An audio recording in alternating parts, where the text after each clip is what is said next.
जब शालिनी ने मनीष के घर में घुसकर सबके सामने मारा उसे थप्पड़, तब देखिए पूरे दीक्षित परिवार ने शालिनी के साथ किया कुछ ऐसा जिसे देख सबके होश उड़ गए। वहीं दूसरी तरफ गुंडों ने शालिनी और उसके बच्चों पर किया हमला। अब कौन बचाएगा शालिनी को? क्या परशुराम आएगा सामने? देखिए पूरी कहानी इस एपिसोड में। एपिसोड की शुरुआत में शालिनी मनीष से कहती है कि वह इस परिवार का सबसे बुरा और चालाक इंसान है। नम्रता शालिनी को मनीष से बदतमीजी करने पर डांटती है। वह कहती है कि विक्की शर्मा के साथ रहने के बाद शालिनी अपने संस्कार भूल गई है और उसे बड़ों का सम्मान करना नहीं आता। वह उस पर अपने प्रेमी के लिए अपने पति की हत्या का आरोप लगाती है। साथ ही ताना मारती है कि वह आज भी गले में मंगलसूत्र और मांग में सिंदूर लगाए है, जबकि उसका पति मर गया है। तब मनीष कहता है कि ऐसे कैसे ये मंगलसूत्र और सिंदूर हटा देगी, इसका पति तो जिंदा है विक्की शर्मा। अगर ये सिंदूर हटाकर सफेद साड़ी पहन लेगी तो फिर अपने आशिक के साथ रंगरलिया कैसे मनाएगी। यह सुन शालिनी गुस्से से भर जाती है और मनीष को जोरदार थप्पड़ मारती है। शालिनी की हिम्मत देख पूरा घर शॉक्ड हो जाता है और शालिनी उसे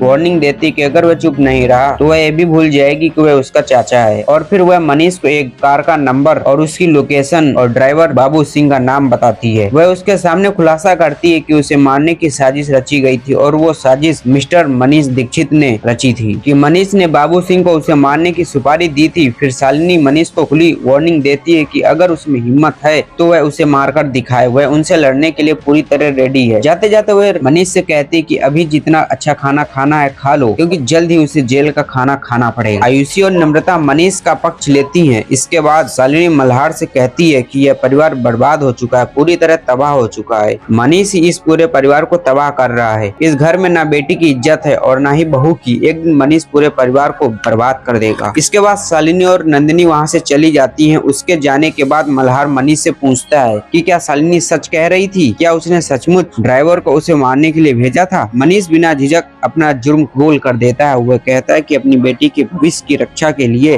वह कुछ भी कर सकता है। यह सुनकर मल्हार को गहरा पछतावा होता है और फिर मनीष अपने कुछ गुंडों को शालिनी के पीछे भेज देता है। इसके बाद शालिनी और नंदिनी वहाँ से चली जाती हैं। इधर नंदिनी शालिनी को बताती है कि विक्की शर्मा उसकी इमेज खराब कर रहा है और लोगों की राय उसके खिलाफ होती जा रही है। वह पूछती है कि जब उसे सब गलत समझ रहे हैं तो वह अभी मंगलसूत्र और सिंदूर क्यों लगाए हुए है। इस पर शालिनी कहती है कि उसे पूरा विश्वास है कि शिवप्रसाद अभी भी कहीं ना कहीं जिंदा है। इसके बाद शालिनी घर वापस जाने लगती, तभी वो देखती कि कुछ गुंडे उसका पीछा कर रहे हैं। यह देख शालिनी हिम्मत से काम लेते और गुंडों से लड़ने का फैसला करते और उनसे भिड़ जाती है। एपिसोड खत्म होता। अगले एपिसोड में शिवप्रसाद विक्की शर्मा को फोन करके पूछता है कि क्या उसका शालिनी के साथ कोई रिश्ता है। विक्की झूठ बोलते हुए कहता है कि शिवप्रसाद की मौत के बाद शालिनी उसी के साथ रहती थी और दोनों ने एक साथ रात भी बिताई थी। ये सुन परशुराम टूट जाता है। शीतल मौके का फायदा उठाकर उससे शादी के लिए हाँ करवा लेती है। शिवप्रसाद उसे गले लगाकर अपने प्यार का इजहार भी कर देता है। अब देखिए आगे की कहानी अगले एपिसोड में। धन्यवाद दोस्तों।